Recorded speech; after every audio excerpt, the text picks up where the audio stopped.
میں نے کچھ اپنے پرانے کتابیں نکلوائیں 1878 انگریزوں نے جو بندوبست کیا تھا زمینوں کا، تو وہ میں پڑھ رہا تھا، اس میں کہیں بیٹی کے نام جائیداد نہیں تھی، ساری بیٹوں کا نام شفٹ ہو رہی تھی، ساری بیٹوں کا نام شفٹ ہو رہی تھی، کیونکہ ادھر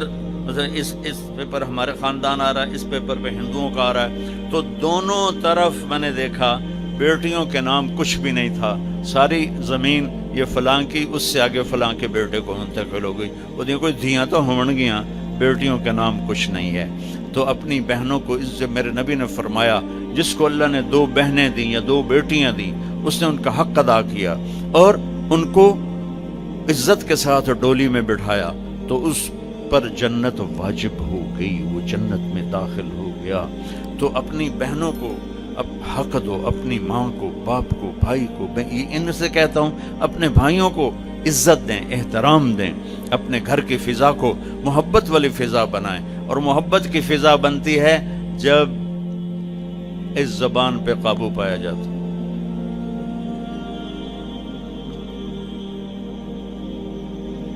ہماری ایک دھوبن تھی ماسی شریفہ، مر گئی 1980 میں، 1985 میں۔ وہ آئی میری بہن کے پاس کہ بی بی میری نوواں بڑیاں لڑدیاں،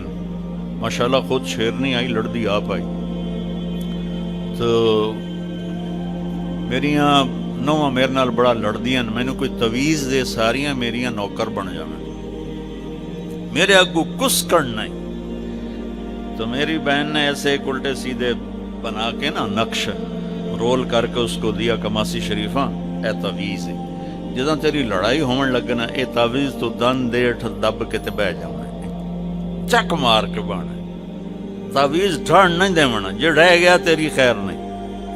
اب اس نے کیا اس کا منہ بند کیا۔ 1 ہفتے بعد وہ آئے، بی بی تو بڑا چنگا تویز دیتا ہے۔ تو میری ساری لڑائی مک گئی، کیوں؟ ماسی شریفہ چپ ہو گئی، ماسی شریفہ چپ ہوئی تو ساری لڑائی مک گئی۔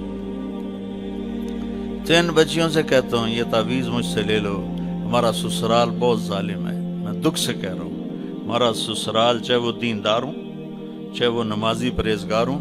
چاہے وہ دنیا دار ہوں، آنے والی بچیوں کو وہ عزت نہیں دی جاتی جو کہ میرے نبی نے فرمایا۔ میرے نبی نے فرمایا میرے مدینے کے صحابہ بڑے اچھے لوگ ہیں، جب کسی کی بیٹی کو بیاہ کے لاتے ہیں تو اس بچی کو یہ احساس ہی نہیں ہونے دیتے کہ ماں باپ کے گھر میں ہے یا سسرال کے گھر میں۔ اور ادھر وہ ساس سسر کی ایسی چلتی ہے جنگ، اور وہ بیٹے کو ابھار آگے، بیٹا بھی بیوقوف ہوتا ہے، میری ماں دے گو تو نہیں بولنا، میری ماں دے گو، وہ تو سن تو لے شاید تیری ماں ہی کو ڈھیر کھپ کھلا رہے ہوں۔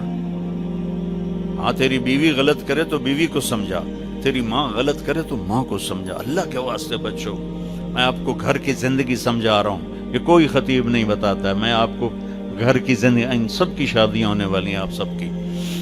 اپنے گھر کو جنت کا نمونہ بنانا ہے تو زبان کے بول کو میٹھا کر لو، غصے میں بھی ایسا بول نہ بولو کہ زبان سے نکلا ہوا بول اگلے کو چھلنی کر کے رکھ دے اور اگلے کو ساری رات رولاتا پھرے۔